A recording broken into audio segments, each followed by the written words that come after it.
Gospod Mervič, tradicionalne prodaje ni več. Konkurenca je vse večja, kriza vse globlja, prodaja izdelkov pada. Kako ste bili v vaši družbi Spar Slovenija pripravljeni na spremembe, na nove izzive? Pri nas v Sparu se z izzivi in spremembami pravzaprav srečujemo skozi vse leto in vsa leta. In pripravili smo se s tem, da smo staknili glave, dobili nove ideje, jih uresničili, predvsem pa se je to tikalo faktorjev, ki vplivajo na prodajo, to pa so predvsem svežina, kvaliteta, cene.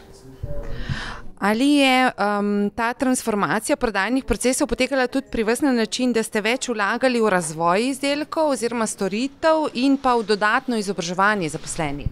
Vsekakor je bistveno, da mi vlagamo v izobraževanje, zaradi tega, ker na koncu v trgovini je tako, da kupec je le v prodajalni, kjer ima stik z našimi prodajalci, predvsem na postrežnih pultih recimo ali pa pri blagajni, in v te storitve kar veliko vlagamo.